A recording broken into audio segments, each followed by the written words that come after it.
First pick I want to make for week 6 would be Darrel Williams over 47.5 rushing yards.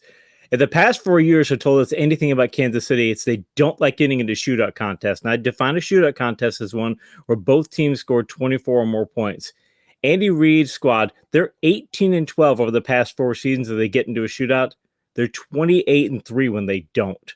It's an incredible variation there. So the Chiefs, they want to run the ball more. People think that they want to be this pass-heavy team. They weren't pass-heavy when they won the Super Bowl in 2019. If you look at that season, last 15 games, they were not pass-heavy. They were run-heavy they're not the Baltimore Ravens, but believe me, they wanted to run the ball. It's why they rebuilt their O-line. People are like, why did they draft Clyde Edwards-Helaire? That's why they drafted Clyde Edwards-Helaire, because they wanted to keep that going. They need to protect this abysmal run defense. Washington's run defense, their numbers look okay, but trust me, they're not as good as their numbers say because people are throwing the ball against their terrible secondary. So I think that Kansas City is going to realize that they need to run the ball, and Washington also needs to protect their defense, so they're going to run the ball. I think it turns into a slugfest. I might even take the under on this game as a side bet, but I think they're going to run things through Williams in that running game. And he had 42 rushing yards as a backup 2 weeks ago. I think that 47.5 is not even close to where he should be ranked, because I think they're going to lean on him pretty heavily in this game.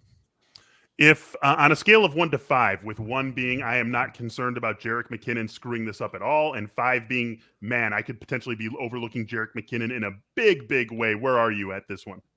Probably 2. If I'm on the low side of that deal, because I just think that they like McKinnon as an alternate back. They think they've shown that they will feature Williams. I always do backs as bell cows, lead alternates, where you have a lead and then an alternate taking some of the carries, platoons, or committees. They're not a committee, obviously, because they don't have more than 2 backs. I don't think they're going to do platoon either. I think at the worst, it's going to be lead alternate with Williams as the lead. And if he's the lead, that gets him to that number.